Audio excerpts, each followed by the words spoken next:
अस्सलाम वालेकुम जी, कैसे हैं आप लोग। बहुत बड़ी ख़बर है भाई।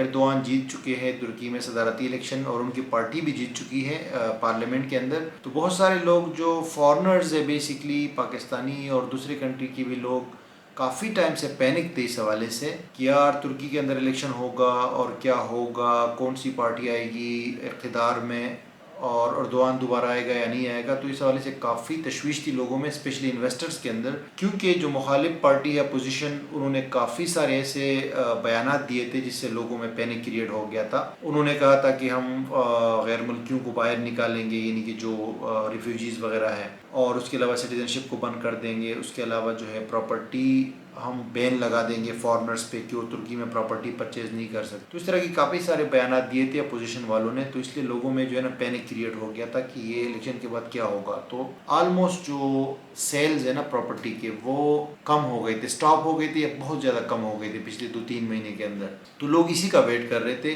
कि एर्दोआन जो है अगर दोबारा जीतता है तो फिर जो है हम लोग दोबारा आएंगे इस फील्ड के अंदर, राइट, अपना इन्वेस्टमेंट वगैरह दोबारा स्टार्ट करेंगे। तो एर्दोआन जीत चुका है जी, सबको मुबारक हो, स्पेशली एर्दोआन के फॉलोअर्स को, तुर्की को मुबारक हो। और बेसिकली एर्दोआन जो है एक मजबूत लीडर है तुर्की में। 20 साल से, ऑलरेडी 21 साल से इख्तिदार में है। 2002 में फर्स्ट टाइम आए थे, उस टाइम इनकी उम्र जो है 50 साल से कम थी, और अभी ये 70 की पीढ़ी में दाखिल होने वाले, यानी 70 ईयर्स कंप्लीट हो जाएंगे। और जब ये सदारत ख़त्म करेंगे तो उसके बाद 75 ईयर्स के होंगे ये। तो ये सेकंड टर्म सदारत, दूसरी बार सदर बने हैं। तो अभी इस वीडियो में आपको मैं थोड़ा सा एक्सप्लेन करता हूँ कि इसका जो है आपके ऊपर क्या इम्पैक्ट होगा, और आपको जो है इन्वेस्टमेंट के हवाले से, रेजिडेंस परमिट के हवाले से, सिटीजनशिप के हवाले से, ये तमाम चीज़ें इस वीडियो में आपके साथ डिस्कस करूँगा। इस बार एर्दोआन को काफ़ी मुश्किल का सामना था इलेक्शन जीतने में।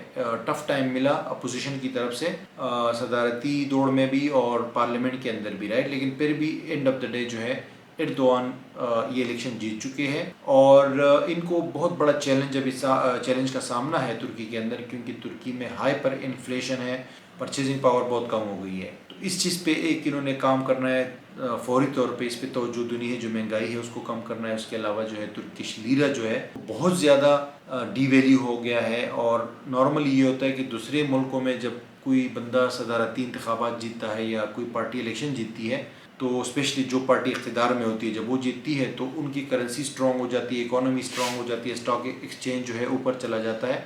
लेकिन तुर्की में उल्टा हुआ है, अपोजिट हुआ है। अभी जब इलेक्शन एर्दोआन जीता है तो लीरा जो है ना मज़ीद उसकी वैल्यू गिर गई है, और ये मज़ीद गिरेगी। अभी कुछ दिन के बाद जो है ये मज़ीद जो है इसकी वैल्यू कम होगी। जो टर्किश लीरा है, नॉर्मली जो ट्रेंड चलता हुआ आ रहा है, राइट। तो लीरा के ऊपर जो है ना इनको तवज्जो देने की ज़रूरत होगी। उसके अलावा जो है मुख्तलिफ ताल्लुकात मुख्तलिफ कंट्रीज़ के साथ, यूरोप के साथ, अमेरिका के साथ, और इस तरह काफ़ी सारी चीज़ें हैं। रिफ्यूजीज़ का इशू है। तो ये सारे मामला जो है इनको अभी सदर एर्दोआन देखेंगे दोबारा से, और उम्मीद है कि इन चीज़ों पर काबू पा लेंगे अगले 1-2 साल के अंदर, राइट।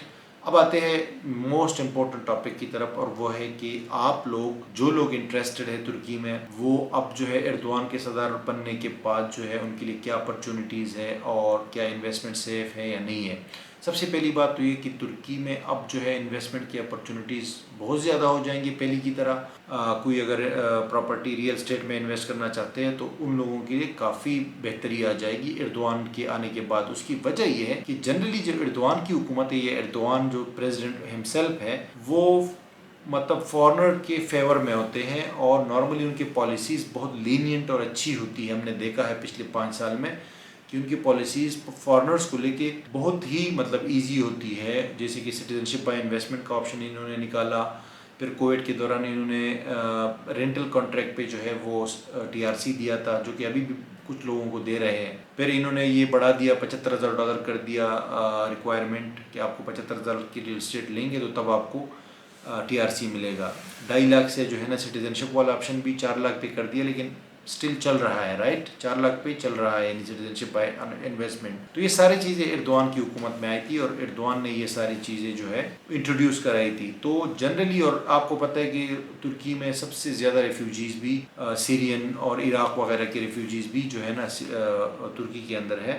तो ये भी बहुत बड़ी तादाद है पूरी दुनिया में। तो इस वजह से हम ये एक्सपेक्ट कर सकते हैं कि एर्दोआन की पॉलिसीज़ जो है फॉरेनर्स को लेके अच्छी रहेंगी, मुस्बत रहेंगी, और उसके अलावा मज़ीद जो है बेहतरी इसमें आएगी और टाइम के साथ। और इन्वेस्टमेंट जो है वो आप अगर मतलब प्रॉपर्टी की प्राइसेस भी बढ़ना शुरू हो जाएंगी दोबारा से, और ये है कि एक बूम आएगा दोबारा से प्रॉपर्टी में। ये जो है ना मेरा ज़ाती भी वो है पॉइंट ऑफ व्यू है, और बहुत सारे लोग भी ये कह रहे हैं। ठीक है, तो ये तो हो गया जनरल एक इन्वेस्टमेंट के पॉइंट ऑफ व्यू से फॉरेनर्स के लिए। सेकंड नंबर पे जो टीआरसी का ऑप्शन है वो भी चलता रहेगा। हो सकता है कि ऊपर नीचे हो जाए उसमें रिक्वायरमेंट्स वगैरह, लेकिन वो भी चलता रहेगा। आप $75,000 की इक्वल लेके तो उसको टीआरसी के लिए अप्लाई कर सकते। जहाँ तक सिटीजनशिप की बात है तो फिलहाल के लिए तो ये $4 लाख है, तो 4 लाख ही रहेगा। मुझे नहीं लगता कि बहुत जल्द जो है इसको कम कर देंगे या ज़्यादा कर देंगे, क्योंकि जब $2.5 लाख में सिटीजनशिप मिलती थी तुर्की की, तो उसके बाद जो है जब से उन्होंने 4 लाख किया है तो फिर थोड़ा सा कम हो गया है। मतलब जो एप्लीकेशंस है वो काफ़ी हद तक कम हो गए हैं। तो मेरे ख्याल से हुकूमत इसको इसी तरह जारी रखेगी। लेकिन जिन जिन लोगों की सिटीजनशिप की फाइलें रुकी हुई थी और पेंडिंग में चली गई थी और स्टक हो गई थी सिस्टम के अंदर, उनके लिए ये अच्छी खबर है कि अभी चूंकि नई गवर्नमेंट आ गई है तो ये चीज़ों को फास्ट ट्रैक करेंगे, और जो नए बंदे अप्लाई करेंगे उनको भी जल्दी से मिला करेगी सिटीजनशिप। वजह उसकी ये है कि जब भी इलेक्शन होता है तो इलेक्शन से पहले जो 2-3 महीने होते हैं वो बड़े क्रिटिकल होते हैं, और बहुत सारे जो हुकूमत की ब्यूरोक्रेसी की जो ऑफिसर्स वगैरह होते हैं वो बहुत एहतियात से काम करते हैं, क्योंकि वो हर चीज़ को जो है ना बड़ी केयरफुली देखते हैं, और इस डर से कि कहीं नई हुकूमत आ जाए तो इंक्वायरी ना बैठ जाए या कोई और मसला मसाइल ना आ जाए। तो इसीलिए चीज़ों को ज़्यादातर जो है ना वो चीज़ें ज़्यादातर पेंडिंग में चली जाती है या स्लो हो जाती है। ठीक है, तो इस वजह से मैं कह सकता हूँ कि अभी जो है जब नई हुकूमत आई है तो लोगों को पता है कि हमने ही रहना है अभी पोस्टों पे, तो अभी काम जो है फास्ट ट्रैक हो जाएगा। उम्मीद है सिटीजनशिप का जिन लोगों की फाइल्स पेंडिंग में है या जो नए अप्लाई करेंगे तो उनका भी इंशाल्लाह जो है जल्दी आएगा। तो तमाम चीज़ें मुझे ऐसा लग रहा है कि इंशाल्लाह वो बेहतरी आएगी तमाम चीज़ों में, और होप फॉर द बेस्ट। और उसके अलावा ये कि जिन लोगों को अभी चूंकि ये जब एर्दोआन जीता है जब से ना दोबारा से लोगों के मेरे पास जो है ना फ़ौरन से मैसेज आना शुरू हो गए हैं व्हाट्सएप के ऊपर और ईमेल के ऊपर। वो इंटरेस्टेड है लोग दोबारा से।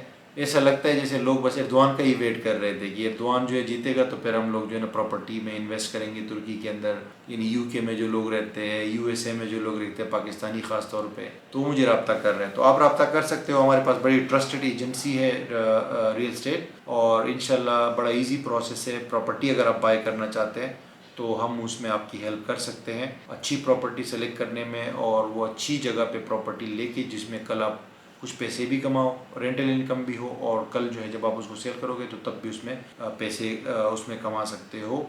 और ईमेल के थ्रू आप रब्ता कर सकते हैं, मैं नंबर नीचे दे देता हूँ। ईमेल के थ्रू भी रब्ता कर सकते हैं और मोबाइल व्हाट्सएप पे भी रब्ता कर सकते हैं। ये मैं नंबर दे देता हूँ, मेरे असिस्टेंट का नंबर है, मेरा नहीं है, लेकिन आप रब्ता कर सकते हो अपनी क्यूरी लिख के मैसेज में, तो आपको रिप्लाई इंशाल्लाह मिल जाएगा। ठीक है, तुर्की में इन्वेस्टमेंट के हवाले से हम आपकी हेल्प कर सकते हैं। और वैसे अगर आपको वीज़ा कंसल्टेंसी चाहिए कॉल पे मुझसे, या इमिग्रेशन के हवाले से या इन्वेस्टमेंट के हवाले से, तो वो भी आपको मिलेंगी। आप मेरे असिस्टेंट के साथ जो है कॉल स्केड्यूल कर सकते हो, अपॉइंटमेंट ले सकते हो। ठीक है जी, थैंक यू सो मच, और इंशाल्लाह मैं आपसे मिलूँगा अगली वीडियो में बहुत जल्द।